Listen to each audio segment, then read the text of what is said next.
I think recording has started. So very good morning to all the students and welcome you all session. Is my voice properly audible?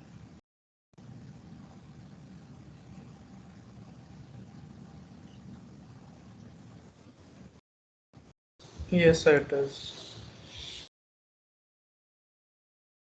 Okay, now you are stuck.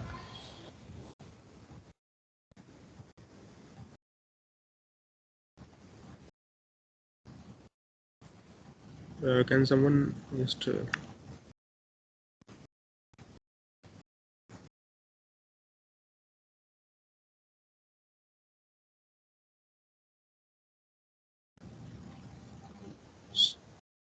so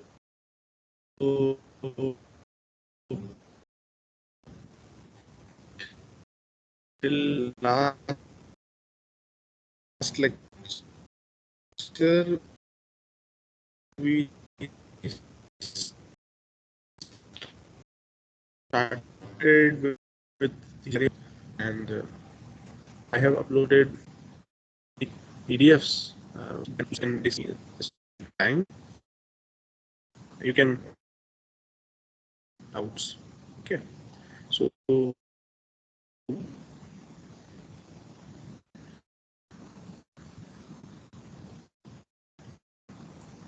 I hope there is no getting it. Is the screen visible?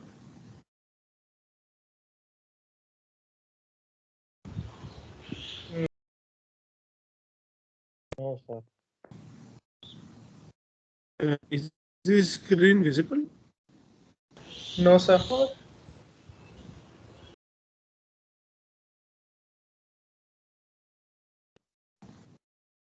No. Okay, let me reshare it.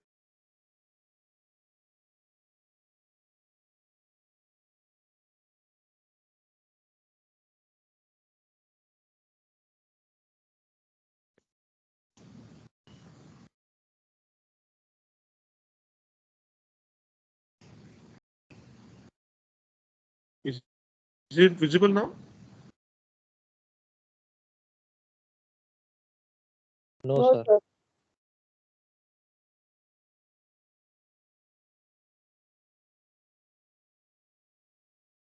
Now it's visible, sir. Updated. Please let me know whenever this screen is visible. Sir, your voice is breaking.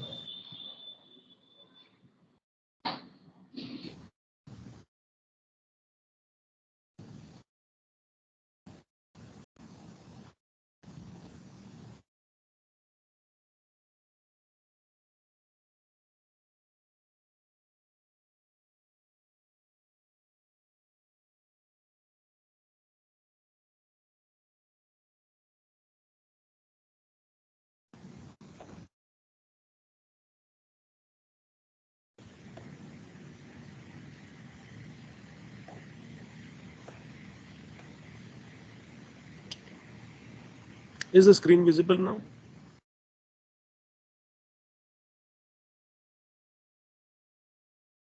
Yes, sir. Yes, sir. So we started with this amplitude shift keying, and this we have seen what is ASK.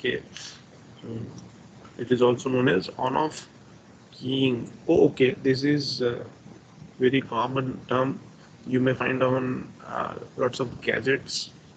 They're mentioning usage of OK like that. And we've seen how we can modulate and demodulate your ASK signal. So we're using envelope detector. Envelope detector, I hope you can recollect with your this Sir, earlier semester. Anj. Sir, can you please explain envelope detector bit because it's hard to recall? Okay, so envelope detector is basically a circuit comprising of your diode and a capacitor. You remember that diode envelope detector?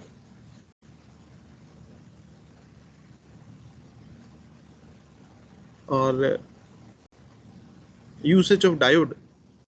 You remember? No, sir. Okay, then please revise your this envelope detector and other detection schemes. But just to brief you, we use diode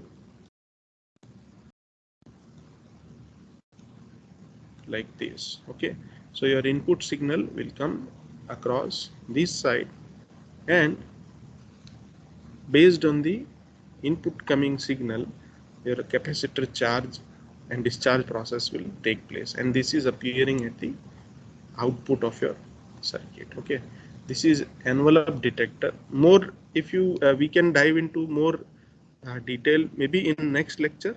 I will prepare a very nice summary of all the demodulator circuit. We can discuss it. Will it be fine? Yes, sir. So definitely I'll cover in the next lecture. Don't worry about it. But envelope detector, it is a asynchronous detection scheme. Means there is no requirement of synchronism, and since it is amplitude related modulation, we are using envelope detector. Okay, so just brief you that we use diode and capacitor in a specific circuit, and the output of that circuit is proportional to the level of the envelope. Envelope means your like in AM you had this envelope, right? Okay, so this envelope, based on the value of the envelope peak values or the envelope levels, your output is reproduced. Anyhow, we will discuss in more detail in next lecture. Okay, now what is the power spectral density? Amplitude shift keying power spectral density. What is power spectral density? PSD.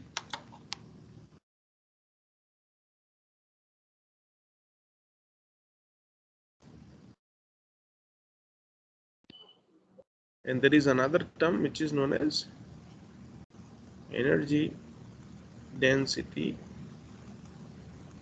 spectrum. Do you recall these two topics, PSD and EDS, from your FSPC?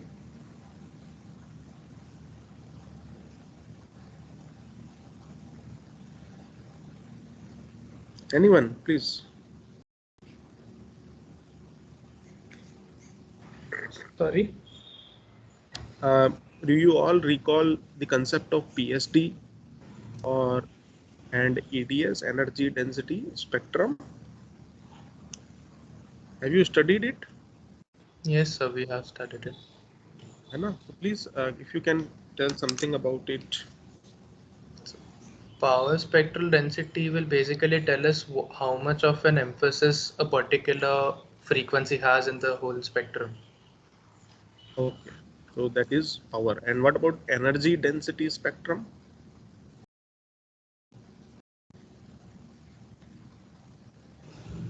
Uh, I'm not sure. Okay, okay.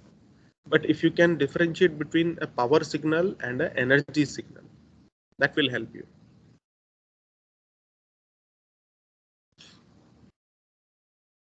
When do we have a power signal and when do we have an energy signal? Anyone?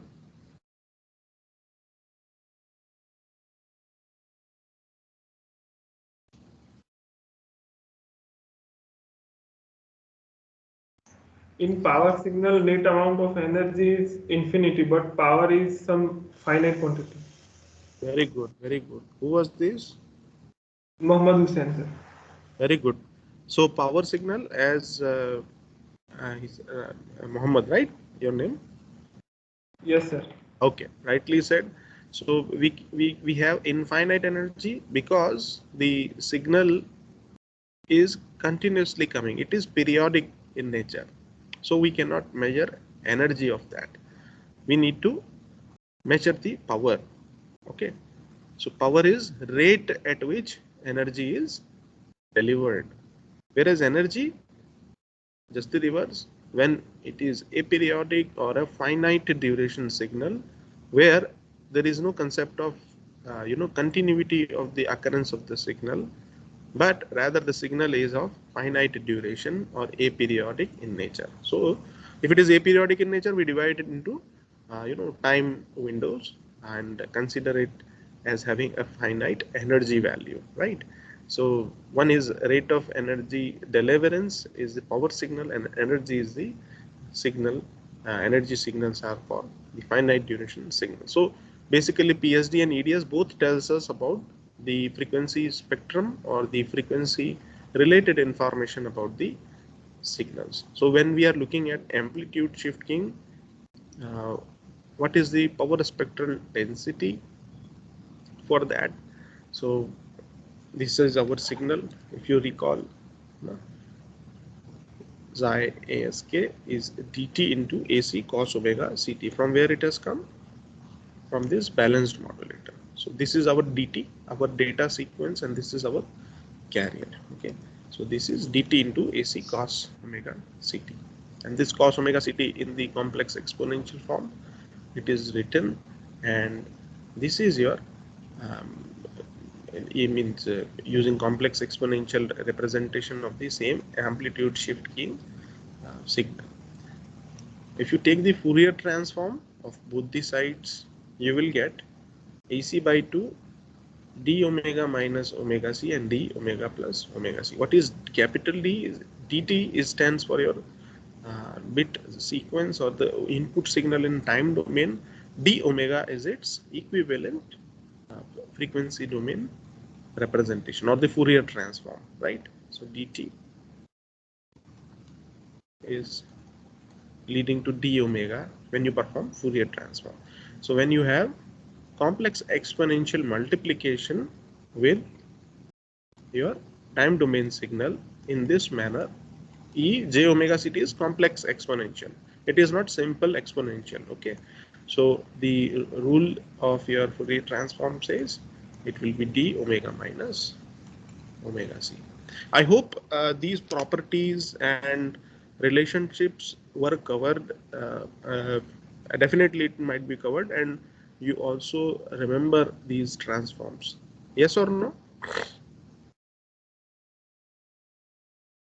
Yes, sir. You know? Definitely, I understand. Like envelope detector, these also need little brush up. If you wish, all wish, we can spend one lecture covering maybe your third semester FSPC, few concepts which may be requiring here. If you all agree, then we can do that. Will it be fine? Or you can do that on your own, you all people?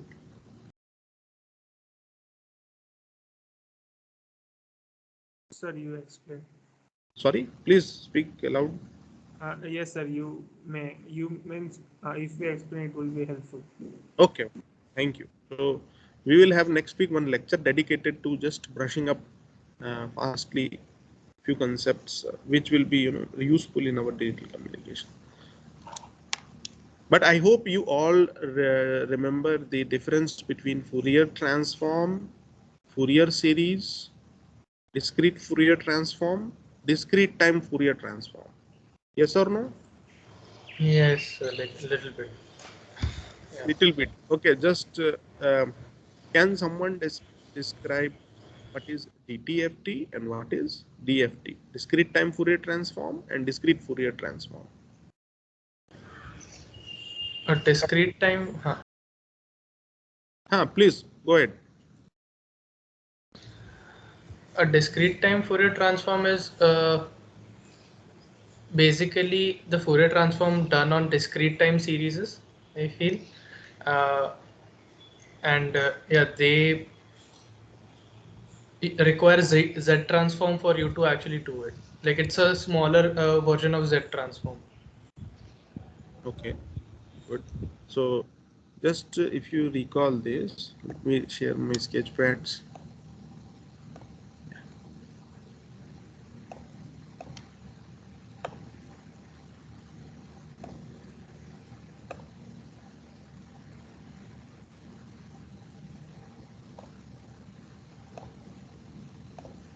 Yeah.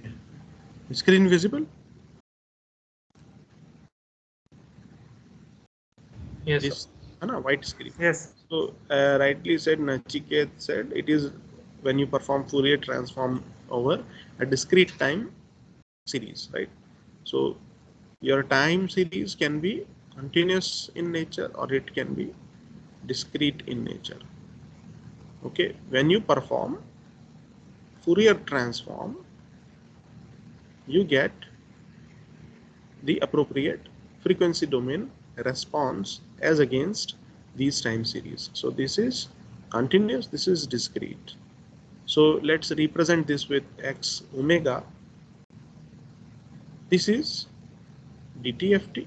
So when you are using discrete, so it will be discrete time Fourier transform. When you are using continuous time series, it is CTFT. So I'm writing CTFT and DTFT against these values.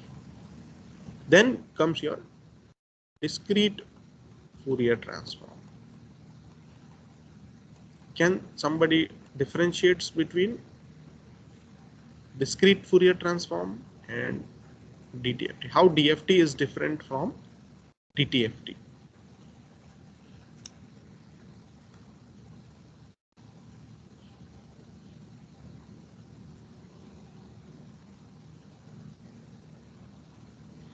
Don't be hesitant. Even if you are wrong, no problem. Just give a try. Just recall. Okay, so let me tell you, no matter what your input signal or time series is continuous in nature or discrete in nature, the output of Fourier transform is always continuous. What do you mean by continuous? If you are representing your Fourier transform of either continuous time or discrete time signal, you represent it as x omega. Let us assume we are representing with x omega. So this omega, which is actually the frequency domain variable, is continuous. Omega can take any value. DFT will restrict it to one particular period only. Okay. So we will see why we will, want to restrict it to particular period. Very good. So since this output of DTFT or CTFT is continuous in nature, omega can have any value. When it comes to implementation, we are majorly focusing on digital implementations, right? Digital systems representation. It is not possible for us to have infinite values of omega. So what we do, we sample this x omega.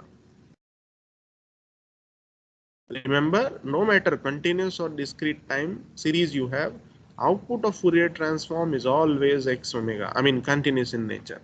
You sample this x omega and obtain x omega k, which is nothing but x of omega at omega equal to omega k values. K can have these values. So in a sense, you are making your continuous domain Fourier frequency domain representation into discretized values of frequency representation, and that is nothing but your discrete Fourier transform. Okay, so even if you have discrete time signal, you perform Fourier transform, still you will get continuous nature of your frequency domain representation. Then when you again sample it x omega, you get DFT, and this is what is useful when it comes to your digital implementation. Okay, because we can have fixed registers, we can have registers having fixed number of values, we can have finite memory which is available for storing different coefficients of our signal or system representation. So we go for DFT. Next comes your FFT. So what is FFT? Fast Fourier transform. But how it is related to DFT?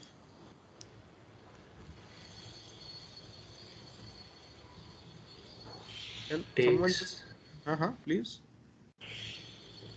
It takes DFT as its input and I guess Yes. changes it. Yes. So FFT is nothing but again computation of DFT only. When someone says I am performing FFT, in brackets actually the person is doing DFT only. Okay, so it is computation of DFT only, but it is a different algorithm by which the DFT is calculated much faster. Computation of DFT in a fast manner. And what is the reason of that fastness? Because of the nature of the algorithm. If you look at the complexity ON, what is the complexity of FFT? If small n number of computations are there, multiplications and addition. N by 2? It is n log n. Okay, for DFT it is n square. So there is a huge reduction in computational requirement when it comes to your FFT. I think you might have seen this derivation when you were doing DFT or FFT. Had you people did it?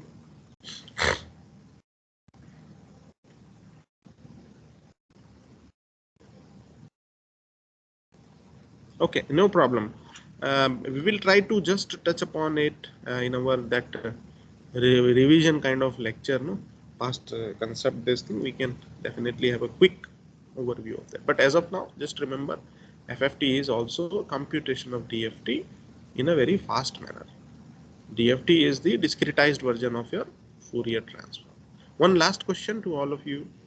What is the difference between Fourier series and Fourier transform?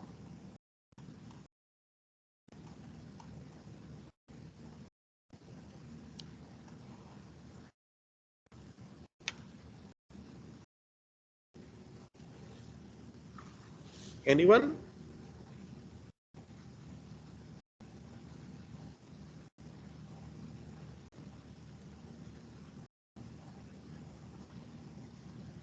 So how many terms, see, with related to Fourier thing, first is your Fourier series, very first. Then you have discrete time Fourier series. We call it as DTFS. This is FS. Then you have Fourier transform. Then if it is continuous time, then you have CTFT. If it is discrete time, you have DTFT. Okay. It is very important to just notice the difference between all these. Then you came DFT and then here FFT. FFT now I think clear to you. DFT is also clear to you. DTFT and CTFT clear. One is this Fourier series. So there is a difference between Fourier series and Fourier transform. So originally you had Fourier series. So any periodic signal, you represent or you break that signal into DC component plus fundamental components and harmonics of fundamental components. I hope you all recall this description in terms of cosines and sines. Yes or no? Yes, sir. No. That is for periodic.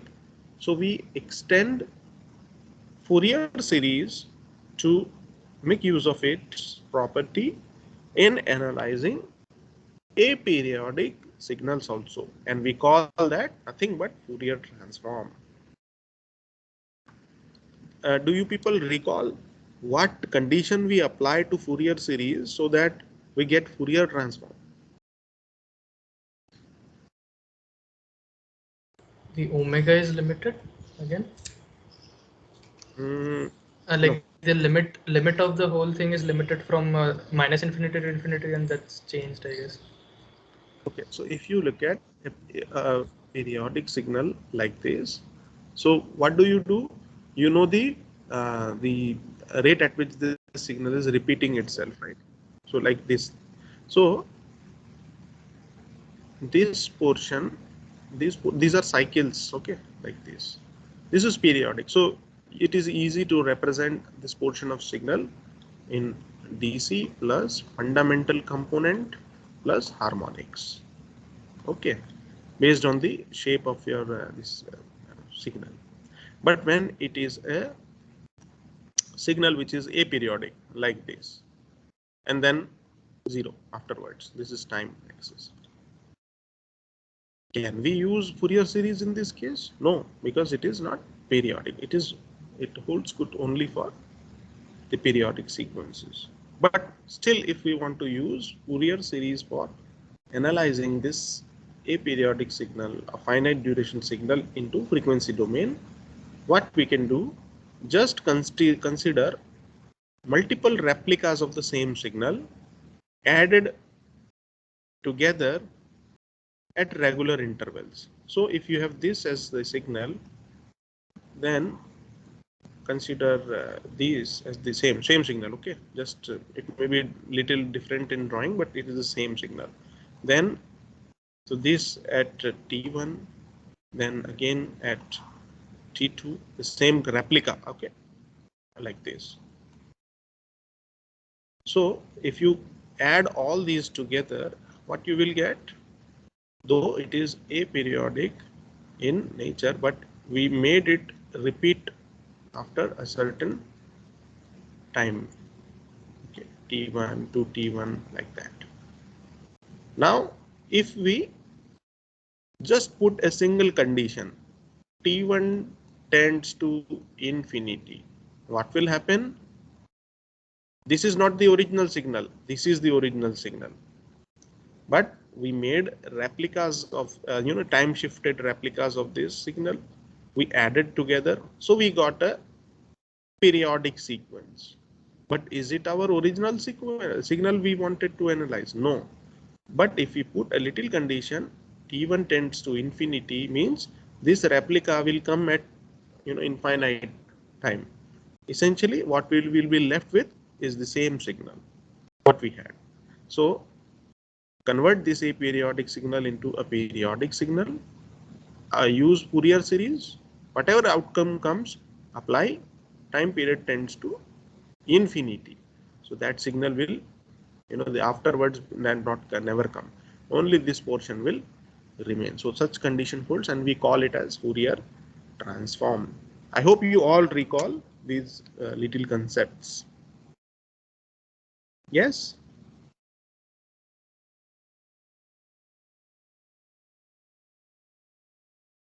Please say something, students.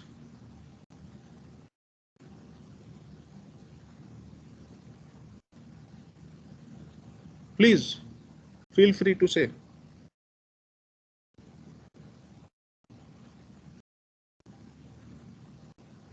Okay. I think let me interact with you people. Aditya Patel, can you listen?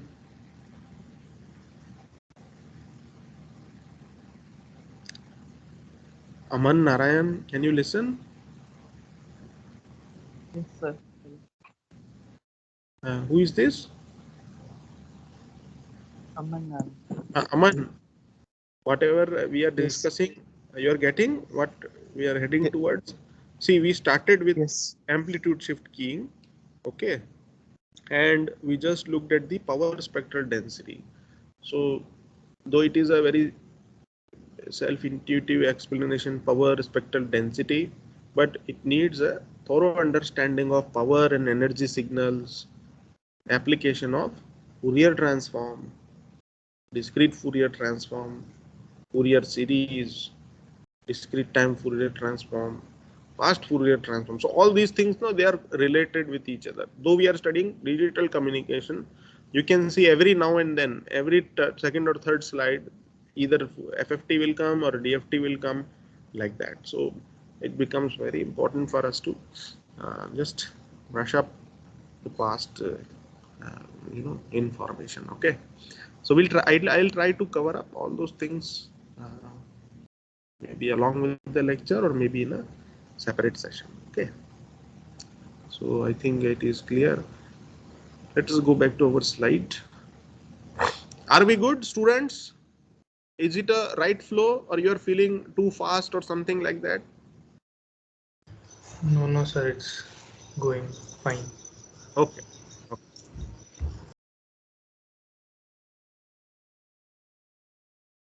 But all can opine. I mean, if you differ in opinion, I can all say me. Okay. So when you perform Fourier transform, now we have a different outlook when it comes to Fourier transform. So we have a ASK time domain signal in this form, and we take the Fourier transform. Why we convert it into complex exponential? Because we can make use of the properties of Fourier transform. The property of Fourier transform is, if dt is time domain representation, then d omega is its Fourier transform or the frequency domain representation. If you multiply this dt with a complex exponential ej omega ct or omega t, whatever it is, the Fourier transform, appropriate Fourier transform, will shift in frequency by omega c. You can see dt into ej omega ct will have its Fourier transform d omega minus omega c. This is taken from one of the properties of the Fourier transform. I hope you can recall all your properties of, you multiply with not complex exponential but exponential, what will happen in that case. So I mean different outcomes will be there. Okay, so I hope you remember, if what you can say, I think like you might have seen this Fourier transform for e to the power minus at ut unit impulse, then e to the power at ut, etc. You remember all these derivations of Fourier transform for these? For this, the Fourier transform was 1 over a plus j omega and a greater than 0. For this, it was 1 upon a minus j omega, again a greater than 0, like that. If you do not, please just have a little revision, pick out your old notes, you can get it. Okay. So where d omega is your Fourier transform of dt as mentioned here. So as dt in a unit bit duration is a rectangular function, square type. Therefore, d omega must be a sinc type function. Please tell frankly, you remember this concept? If dt is your rectangular or a square signal, your output is a sinc function. I hope you all recall what is a sinc function. Yes, sir. And a sinc of x is sin x by x. Okay, so if you have a signal like this in time domain, how its frequency domain representation looked like this. If you recall this, decaying ripples, this is sinc function. Okay, so and these were different frequency intervals, frequency values at which these ripples were occurring, and these are decaying. So I mean it is like this. 10 20 10 omega tends to infinity, this x omega tends to 0. So since Fourier transform of your ASK signal is d omega minus omega c, so the corresponding, it will be a sinc function. This also will lead to a sinc function. So like this. I hope you recollect this sinc function. There are two sinc functions, one corresponding to omega minus omega c, one corresponding to omega plus omega c. Yes or no? Everyone good? Yes. Okay. So we define a particular value we call as NRZ pulse frequency, represent as RB, which is a reciprocal of TB, the bit duration. Okay, so you will find that this is plus omega c, this is minus omega c. So this value is tending from FC1 plus TB or FC plus RB, and this is FC minus RB. FC minus RB, FC and FC plus RB. That is the the width of this main lobe. So if you look at the essential bandwidth, only the main lobe, not these side components, what you will find FC, FC plus RB, FC minus RB. So essentially this width which will be how much? Twice of RB or twice of your reciprocal of bit duration. That is the bandwidth of ASK signal, bandwidth requirement. So how much bit rate is there? That will be bandwidth requirement in twice the amount. Are we good, students? I'm trying to go very slow with very slow speed so that you do not feel like a lot of information is thrown at you. So any doubt in this? Do you all agree this is a sinc function? Yes or no? Yes, sir. Yes, sir. From where this sinc function has come? From the Fourier transform analysis of our ASK signal. What is our ASK signal? Our ASK signal is multiplication of the bit signal into a carrier signal cos omega ct. So we represent this cos omega ct and multiplication of bit series, bit sequence, and convert it into a form with the help of which very easily we can find the Fourier transform. Why we are performing Fourier transform? Because we want to analyze our ASK signal in frequency domain. So when we perform Fourier transform of our this time domain signal, we found that there are two major components in the frequency domain, one at omega minus omega c, another at omega plus omega c, or you can say one at f minus fc, another at f plus fc. Okay, so that is the ASK signal frequency domain representation, and this is what is shown in this diagram. It is all ink. Okay, that's why there are two lobes. There is no FC presence, as you can see. There is only like this, f plus fc, f minus fc. So we define RB, bit rate. Okay, the rate at which bits are delivered. What will define that? What is the bit duration? Lesser the bit duration, higher will be your bit rate, isn't it? If you allow a bit to be present on the line for more time, like this, in comparison to a bit which is allowed for say this much time only. So as you can see, more number of bits we are able to transmit in a given period of time. So we have a higher bit rate. You all agree with this concept? Yes, sir. Right? So I think we take a pause at this point and let me take attendance.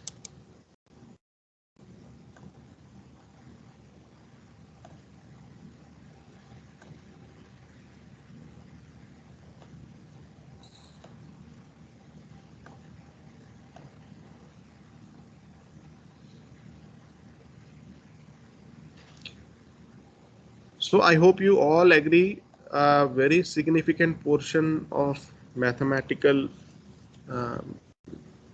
representation, mathematical transformation is required, be it signal system or signal processing. The Fourier transform will never leave us. It will be always there. So feel free if you have any doubt or hesitation about all these topics. As I said, we will take one extra or maybe dedicate 1 hour lecture next week to just brush up all old concepts of signal system you might have done 2 semesters early, and then we can see how best we can take it forward. Okay, so if no queries are there, I'm stopping to record and this session is over. Thank you everyone.